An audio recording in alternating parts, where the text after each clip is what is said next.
Welcome to this explainer. Today, we're going to unpack the epic and honestly incredibly chaotic life of one of history's absolute greatest minds. We are talking about Abu Ali al-Hussein ibn Abdallah ibn Sina. Now, you probably know him by his Western name, Avicenna. This is a guy whose brilliance literally shaped both Eastern and Western philosophy and science. And the craziest part? His life reads less like some dry, dusty history book and way more like a high-stakes political thriller. But to truly wrap our heads around the sheer scale of his genius, I want you to ask yourself a super simple question. Think back for a second. What were you doing when you were 16 years old? Just take a moment and establish a relatable baseline for yourself here.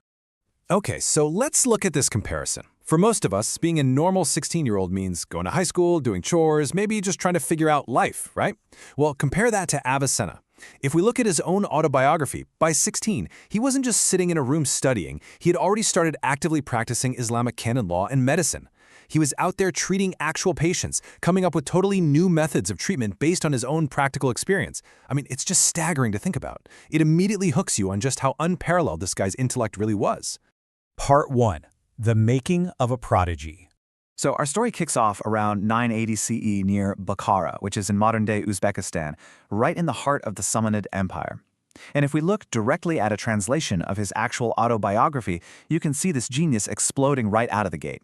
He writes, "By the time I was 10, I had mastered the Quran and a great deal of literature."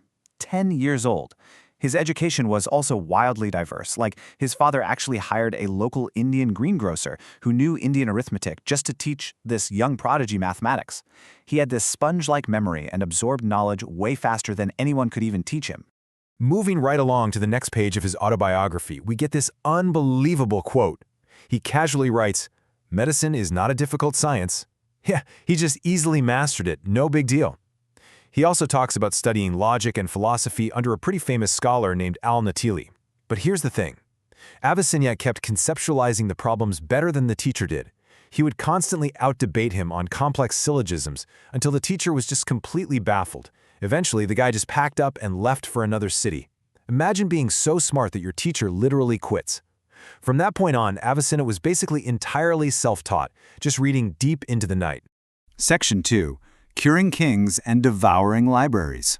This brings us to a massive turning point in his late teens that really launched his career into the stratosphere. So at just 17 years old, the ruler of Bukhara, Himar Nua II, falls sick with a disease that completely baffled all the top doctors. They bring in Avicenna, and boom, he successfully cures the king. And his reward? He doesn't ask for gold or riches, he asks for VIP access to the legendary royal library of the Samanids. He just tore through texts on Arabic language, poetry, obscure sciences, you name it. By age 18, he had exhausted all these sciences, writing that he had mastered basically everything humanly possible. But then, at age 22, his whole world turns upside down. His father passes away, his financial support vanishes, and the Samanid dynasty totally collapses. Section 3. The Wandering Scholar. That collapse kicked off the major defining theme of his adult life. He was essentially living on the run as a political refugee. And he lived this completely exhausting dual life while wandering through territories like Khorasan and Ray. By day, he's deep in the trenches of statecraft, serving different rulers as an administrator, a vizier, their personal physician. But by night, that intellectual engine just did not stop. He'd be lecturing on astronomy, debating logic, and writing furiously. He almost never had the luxury of a stable, quiet academic life. And yet, despite the fact that he's constantly moving, fleeing wars, and working these incredibly intense day jobs, look at this number, 450. That is the roughly estimated number of volumes he wrote in his lifetime. It covers the whole shebang, from metaphysics to medicine. Around 240 of those works actually survive today.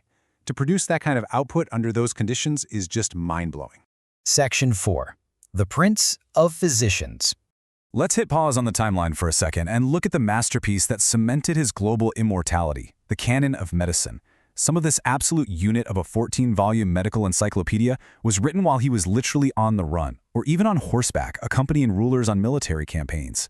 And it was so incredibly comprehensive that it got translated into Latin and became the definitive go-to standard medical textbook in both the Islamic world and European universities. And it stayed that way for over 500 years, like well into the 18th century. And here is exactly why his work was such a game changer. He wasn't just compiling old knowledge, he was innovating. He introduced the concept of systematic quarantine to stop the spread of infectious diseases. He laid the very foundations for experimental medicine and clinical trials. He correctly figured out that diseases like tuberculosis were contagious, which Europeans totally disputed at the time, but he hit the nail on the head. He brought in risk factor analysis, and he was the very first to accurately document the anatomy of the human eye, including cataracts. This is medieval science that literally laid the groundwork for your modern healthcare. Section 5. Vizier, Prisoner, and Philosopher.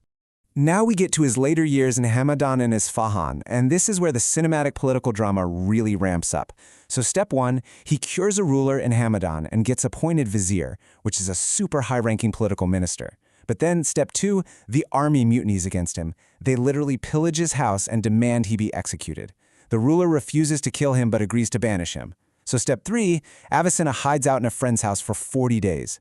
Eventually, somebody betrays him, and step 4, he gets tossed into the Farjan fortress as a prisoner for 4 months. Finally, step 5, he pulls off this daring, dramatic escape from the city, dressed in the robes of a Sufi ascetic, enduring brutal hardships just to make it to safety in Isfahan. But here's the kicker. While he was hiding and imprisoned, his brain was still working on overdrive. His biography has this amazing anecdote. While he was laying low, hidden in a druggist's house, someone asked him to finish his massive philosophical work, the Book of Healing. In just 2 days, he drafted all the topics. Then he put the paper in front of him and just started writing out the comments, entirely from memory. No reference books, no Google, nothing. He cranked out 50 leaves a day, totally from his own mind. Which brings us to Section 6, A Short Life with Width. So, he finally finds a bit of stability in Isfahan, but he's still relentlessly tagging along with the army on military campaigns. And eventually, this punishing, exhausting lifestyle just catches up with him. While marching toward Hamadan, he gets hit with a brutal attack of colic. Because he wanted to cure himself fast, worried the ruler might lose the battle if his top doctor was out of commission, he self-medicated violently. He ordered a mix of celery seed to treat it, but a massive dose of 5 dirhams was put in, which just destroyed his intestines. And to make matters worse, some of his slaves who had been stealing from him wanted him dead to cover their tracks, so they secretly dumped a huge quantity of opium into his medicine. He somehow survived that initial poisoning, but he was left incredibly weak, and he kept relapsing because he just stubbornly refused to rest or follow a strict regimen. His friends were practically begging him to slow down, to just take life moderately. And his response? It's probably his most defining philosophy. He looked at them and said, "I prefer a short life with width to a narrow one with length." He absolutely refused to stop working, stop learning, or stop living at maximum intensity. But eventually, his strength was completely spent. Realizing he just couldn't fight off the disease anymore, he finally stopped treating himself. In those final days, a deep remorse seized him. He gave away all his goods to the poor, he freed his slaves, and he just sat and listened to the reading of the Quran every 3rd day.